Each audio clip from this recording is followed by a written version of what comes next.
আসসালামু আলাইকুম। বাংলাদেশ বেতার রাজশাহী স্থানীয় সংবাদ পড়ছি শিখা খাতুন। রাজশাহী জেলা প্রশাসকের দপ্তরে প্রতি সপ্তাহের বুধবার গণশুনানির মাধ্যমে অনেক জটিল ও জনগুরুত্বপূর্ণ অভিযোগ বা সমস্যা নিষ্পত্তি সহ অসহায় ও দুস্থদের মানবিক সহায়তার পাশাপাশি সরকারি অনুদান প্রদান করা হচ্ছে। এতে করে উপকৃত হচ্ছে সর্বস্তরের জনগণ, যা আদালতসমূহে মামলা জট কমাতে সহযোগিতা করছে। জেলা প্রশাসক কাজী শহীদুল ইসলাম নিজে এই গণশুনানি গ্রহণ করেন। আজও এই গণশুনানি অনুষ্ঠিত হবে।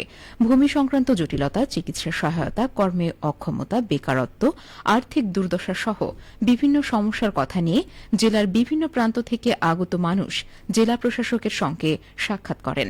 জেলা প্রশাসক মনোযোগ সহকারে সকলের বক্তব্য শোনেন এবং সংশ্লিষ্টদের প্রয়োজনীয় পরামর্শ, দিক নির্দেশনা ও সহায়তা প্রদান করেন।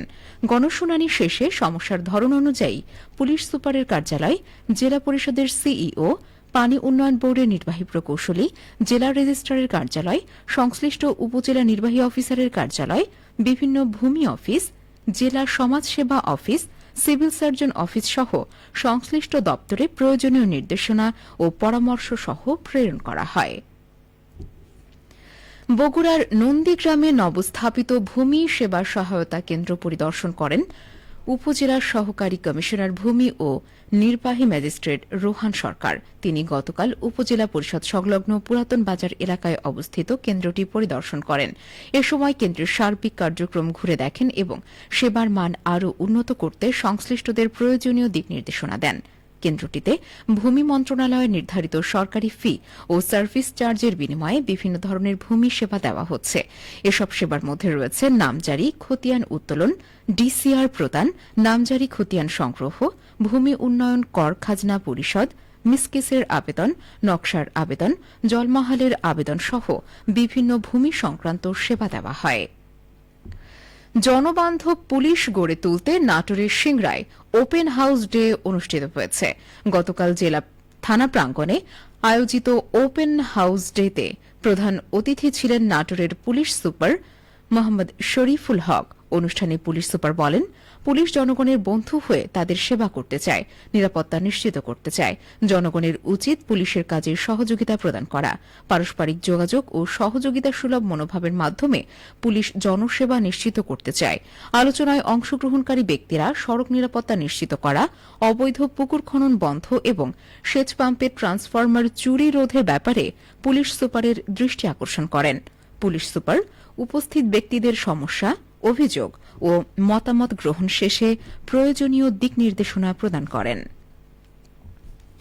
2025 সালের প্রাথমিক বৃত্তি পরীক্ষার ফল আগামীকাল প্রকাশ করা হবে। গতকাল প্রাথমিক শিক্ষা অধিদপ্তরের প্রশাসন বিভাগের উপপরিচালক সংস্থাপন এএসএম সিরাজউদ্দৌহা জানান, পূর্ব নির্ধারিত সময় অনুযায়ী আগামীকাল সকাল 10টায় মন্ত্রণালয় থেকে আনুষ্ঠানিকভাবে ফল ঘোষণা করা হবে। প্রাথমিক শিক্ষা অধিদপ্তরের তথ্য অনুযায়ী এবার মোট ৮২,৫০০ শিক্ষার্থী বৃত্তি পাবে।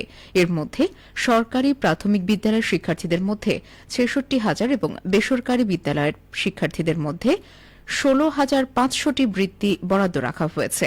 অংশগ্রহণকারী শিক্ষার্থীদের অনুপাতে সরকারি বিদ্যালয়ে প্রতি ৮ জনের মধ্যে একজন এবং বেসরকারি বিদ্যালয়ে প্রায় ৫.৫ জনের মধ্যে একজন শিক্ষার্থী বৃত্তি পাওয়ার সুযোগ পাবে। ২ ক্যাটাগরিতে বৃত্তি দেওয়া হবে। ট্যালেন্ট পুলে ৩৩,০০০ এবং সাধারণ কোটায় ৪৯,৫০০ শিক্ষার্থী বৃত্তি পাবেন। নওগাঁয় পুরো দমে আউশের চাষাবাদ শুরু হয়েছে। লক্ষ্যমাত্রার প্রায় ৯০ জমিতে নতুন চারা রোপণ সম্পন্ন করেছেন চাষিরা। জেলা কৃষি সম্প্রসারণ অধিদপ্তরের দেওয়া তথ্য জানা গেছে, চলতি মৌসুমে জেলার ১১টি উপজেলায় ৫৮,৬৫০ হেক্টর জমিতে রোপা আউশের ধানের আবাদের লক্ষ্যমাত্রা নির্ধারণ করা হয়েছে। ইতোমধ্যে প্রায় ৫৬,৫৭৫ হেক্টর জমিতে চারা রোপণ সম্পন্ন হয়েছে। উৎপাদন বৃদ্ধির লক্ষ্যে নওগাঁ জেলায় ৬৬,০০০ প্রান্তিক কৃষককে সরকারিভাবে প্রণোদনা দেওয়া হয়েছে। 1 বিঘা জমির বিপরীতে প্রতিজন চাষিকে 5 কেজি করে আউশ ধানের বীজ ও 20 কেজি করে রাসায়নিক সার বিতরণ করা হয়েছে। এর মধ্যে আউশের আবাদ বৃদ্ধি পাবে এবং খাদ্য নিরাপত্তা নিশ্চিত করতে সহায়ক ভূমিকা রাখবে বলে আশা করা হচ্ছে। জেলা কৃষি সম্প্রসারণ অধিদপ্তরের উপপরিচালক মোহাম্মদ মঞ্জুর রহমান বলেন, আবহাওয়া অনুকূলে থাকায় চারা রোপণ দ্রুত সম্পন্ন হচ্ছে। একই সাথে লক্ষ্যমাত্রা শতভাগ পূরণে আশাবাদ ব্যক্ত করা হচ্ছে। সবশেষে আবহাওয়া। আজ দুপুর 12টায় রাজশাহীতে তাপমাত্রা ছিল ৩১.৬ ডিগ্রি সেলসিয়াস। এ সময় বাতাসে আপেক্ষিক আর্দ্রতার পরিমাণ ৮১%। রাজশাহী ও পার্শ্ববর্তী এলাকায় আজ সূর্যাস্ত সন্ধে ৬টা বেজে ৫৮ মিনিটে। সংবাদ শেষ হল। আমাদের পরবর্তী স্থানীয় সংবাদ দুপুর 2টা বেজে 5 মিনিটে।